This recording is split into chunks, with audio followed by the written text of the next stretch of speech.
আচারটা আজকে বানালাম, মায়ের কথা খুবই মনে পড়লো, কারণ মা আমাকে আচার বানানো শিখিয়েছে।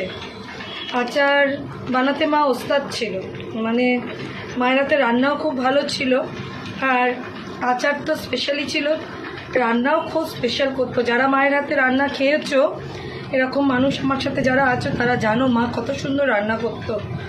তো আজকে এটা করার সময়, আচারটা করার সময় খুব মায়ের কথা মনে পড়লো। মানে মায়ের হাত ধরেই আমাকে আচারটা তৈরি করা শেখা। মা স্পেশালি কিছু টিপসগুলো আমাকে বলে দিত।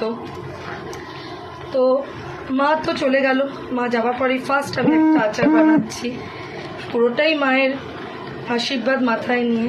তো জানি না কতটা ভালো হবে, যেহেতু প্রসেনজিতের কথা বলছি, তুমি খুব খেতে ভালোবাসো, তাই তোমার কথা মাথায় রেখেই আমি আচারটা আজকে বানালাম। জানি না কতটা কি খেতে হবে সেটা তুমি টেস্ট করে বলবে, বাট আমি আমার 100% দিয়ে চেষ্টা করেছি এটাকে সুন্দর করে তোলার, কারণ তোমার প্রতি আমার ভালোবাসা, শ্রদ্ধা, ভক্তি সমস্তটুকুই আছে, তুমি জানো। কারণ সাথে সবাই থাকে, কিন্তু পাশে থেকে সাথে থাকা মতন লোক খুব কম থাকে। কি বলবো বলো তো, বেশি কিছু বলতে পারি না, শুধু তোমার ভালোবাসা, সেটার মর্যাদা রেখে আচারগুলো মা আগেরবারে হট করেই চলে গেল। যে আচারগুলো রাখা ছিল মায়ের হাতের তৈরি, ওইগুলো আমি কাউকেই খেতে দিইনি। হয়তো ওগুলোতে ছাতা পড়ে যাবে, তবুও ওগুলো আমার বাড়িতে থাকবে, মায়ের হাতে বানানো জিনিস।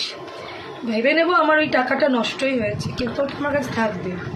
আর এইটা বানালাম সম্পূর্ণ তোমার কথা মনে রেখে, তোমার ভালোবাসার জন্যে। কেন কি, যখন কেউ ছিল না তখন তুমি ছিলে, যখন সবাই আছে তখনও তুমি আছো, আর এটাও জানি যখন সর্বশান্ত হব তখনও তুমিই থাকবে। তাই জন্যে এইটা সম্পূর্ণ তোমাকে উদ্দেশ্য করে আচারটা বানালাম।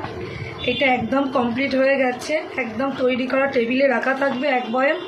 এখন তো ঢালতে পারবো না, 24 ঘন্টা পর ঠান্ডা হবে, তারপর রেডি করা থাকবে।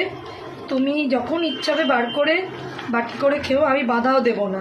অনেক সময় আমি টুকটুক করি, তো এটা খেও না, ওটা করো না, ওটা করো না, একটু থাক, কিন্তু এই ব্যাপারটায় বলবো না, এটা থাকবে শুধু তোমার জন্যে, তুমিই খেও।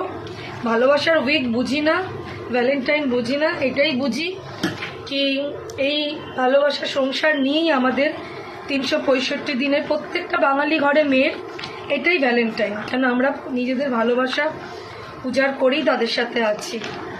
তাই ভ্যালেন্টাইনে জানি না কি দিতে পারবো তোমাকে, কি দেবার ক্ষমতা আছে, এই কুলের আচারটাই তোমার জন্য বানানো থাক, তোমার ভ্যালেন্টাইন গিফট হিসাবে। তো ভালো থেকো, সুস্থ।